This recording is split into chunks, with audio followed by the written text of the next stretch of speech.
Hey folks, Battle Dad here again, just with an update on the tyres on my 1290. So, if you listened to me droning on in our previous video, I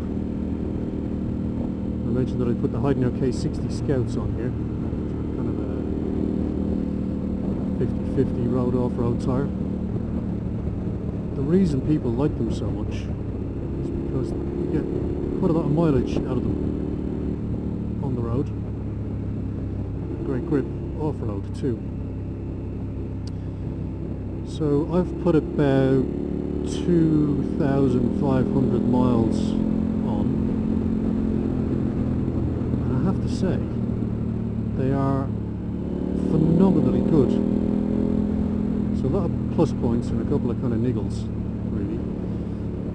So I actually ended up getting a puncture on my original tyre, and was then a slow puncture. Even after repairing that, a slow puncture, I couldn't figure out what the hell was going on. And I think what happened was the spoke seals, when you cut in it, and let's just continue to let the air out. So even though I tried to repair it a couple of times, and then I ended up taking a whole wheel off and patching the spoke seal because I couldn't find another one, couldn't get one. I was just heading away on a trip,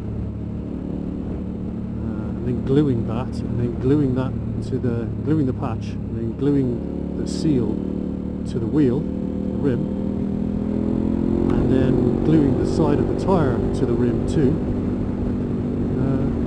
It was still letting air out. So I ended up putting new tyres on. Went through the whole rigmarole again, still had a slow puncture, and then I put a tube in the back, and it's been fine ever since.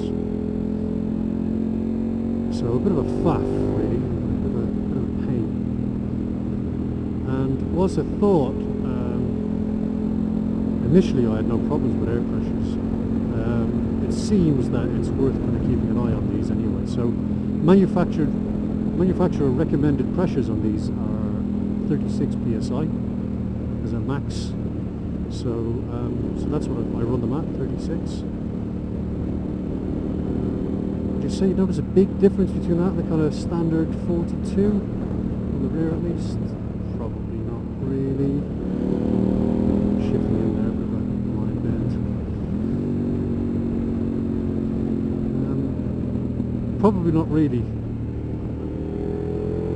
But I think you notice a difference with the tyres a little bit. They feel different to a standard road tyre. And you know, one of the negatives is, I guess, they vibrate a little bit at kind of 70 miles an hour upwards. You can kind of feel a bit more vibration.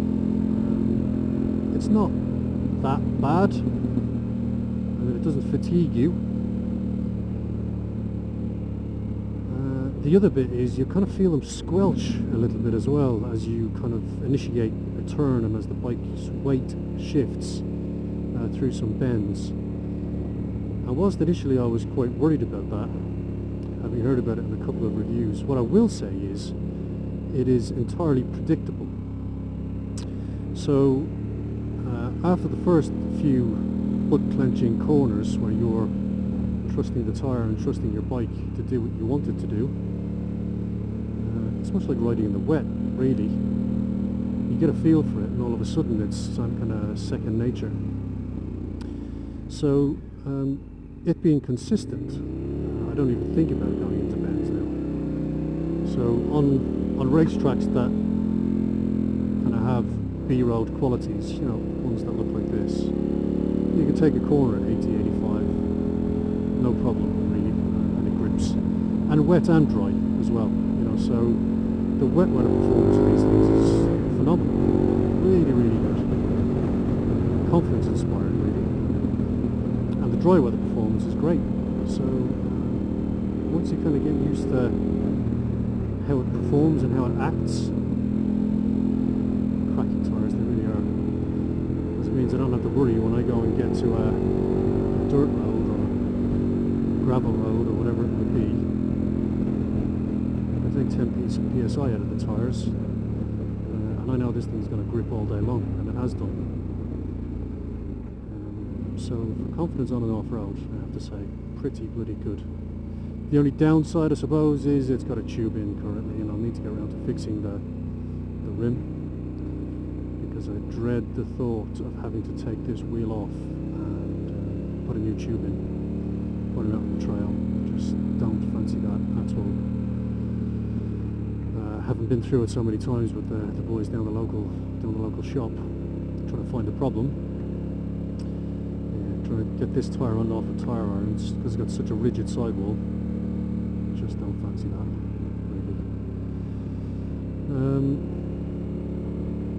But yeah, otherwise they're cracking tyres, and actually quite cheap too. I said cheap, good value, I suppose. I think the front tyre was about 90 quid, and the rear tyre was about 75.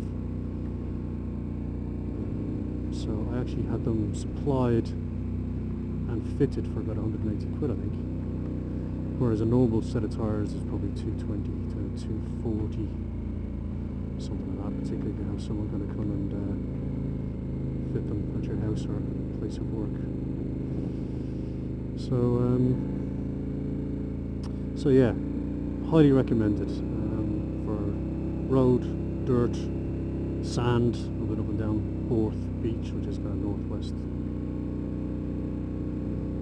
Wales, and cracking set of tyres, so highly recommended.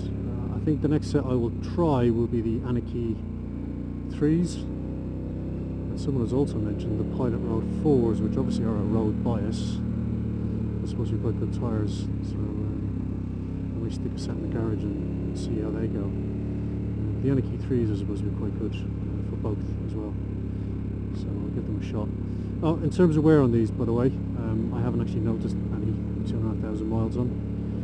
You wouldn't be saying the same if there was a set of TKC 80s on, because you just grind those away to nothing. So these are definitely doing the job. I'm really happy with them. So if you're thinking about a set of tyres and you're not sure what you want, give these a go. Alrighty, signing off. Take it easy. Till next time. Ciao.